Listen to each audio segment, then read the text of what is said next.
Joining us right now to discuss the O.J. parole hearing that's going to go down in about a half an hour time expected in the state of Nevada is Sports Illustrated legal analyst and also from SI.com, Michael McCann. How are you, Michael? I'm doing well, Rich, and yourself? I'm okay. So let's talk about O.J. here. What is going to go down in about 29 minutes time?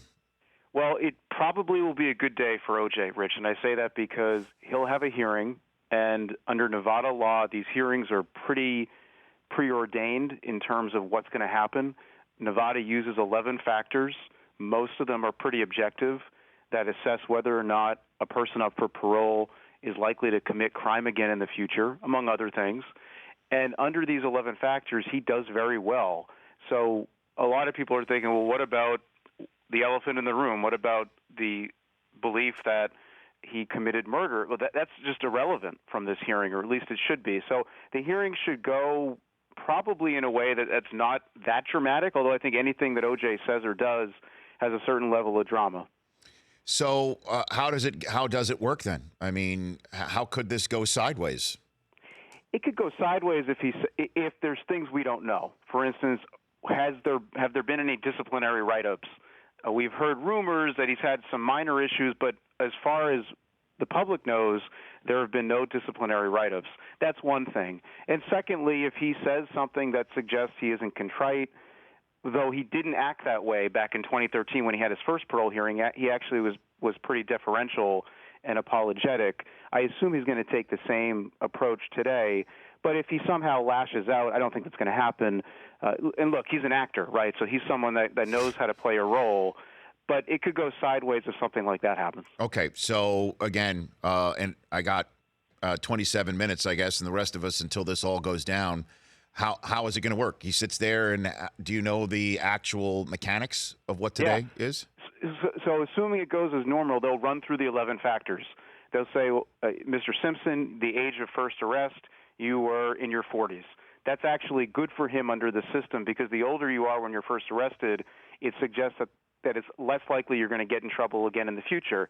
The fact that he's male is a negative under Nevada law because males are more likely, at least the theory goes, to commit crime. So they're going to run through the 11 factors, and he'll have to answer some of their questions in relationship to those factors. But it's just they're going to basically run through a list and have a discussion, and it may only take 20 minutes. His last hearing in 2013 took 20 minutes. This time it will be a little different because they'll likely take a break, talk about it, and then come back. And if there's a unanimous decision, essentially he'll be granted parole that will become effective October 1st. Okay, that was my question for you, Michael McCann of Sports Illustrated. So we are going to get a yay or nay today?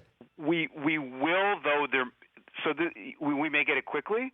And in that case, that would mean that 4 commissioners vote unanimously. If there's dissension, depending upon how many dissenting votes, we might get a nay quickly. If there's something like a 3-1 vote in favor, they then have to contact 2 other commissioners and see if they can get to 4.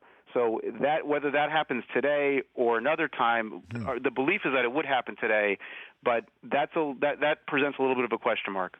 So if he's not paroled, what happens next?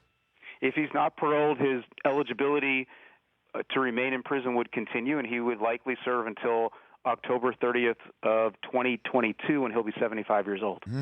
Because he served 9 years of a 33-year sentence based on what happened in that Las Vegas hotel room over the stuff that he was accusing folks who were trying to make money off of it had taken, right? That's exactly what this is all right, about? Right.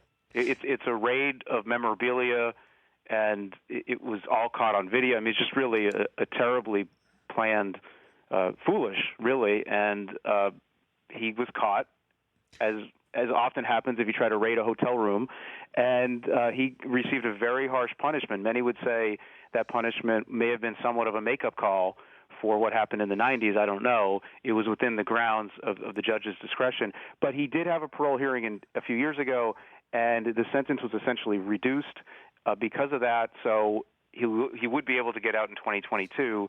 But, look, this isn't going away for him. Even if he's paroled on October 1st, he will be a parolee. He'll be subject to the terms of that. Fred Goldman's going to keep going after him. He's never, ever going to be free. Well, in that regard, Michael, I wanted that leads me to some other line of questioning here. Is that let's say he does get out, and Ronald Goldman and the Goldman family have won a long time ago. How much money are they supposed to get from O.J. Simpson? What is it, $30 million? $33.5 million goes to the Brown and Goldman family. Right. So, and he claims he's broke. What about his NFL pension? What do you know about that, and whether the Goldman and Brown family can go after that once O.J. gets out? That should be off limits, Rich, because under ERISA, a federal law that protects pensions, it qualifies as a protected pension plan. So that money, which has been reported to be as much as $25,000 a month, should likely remain out of the reach of the Goldman and Brown families. Okay.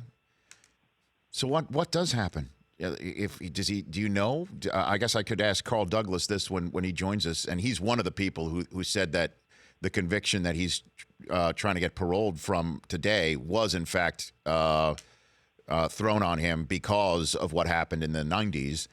But what do you think happens with OJ if he is paroled? Where he goes and what happens? I think, well, if he is paroled, he's going to have to get permission to leave the state, because as a parolee, he'll be subject to all sorts of restrictions on his travel, on where he lives, and he'll have to work that out with his supervising officer. But assuming that is worked out, I would imagine he might go back to Florida, which is where he was residing before. Florida has changed its law, as far as I understand it, on its Homestead Act. Basically, if you buy a house, it's hard to civilly forfeit it. But as I understand it, Florida has modified its law, so he may not get the protection he wants from the Goldman family if he buys a house there. But I don't know what his earning power is. I mean, he's 70 years old.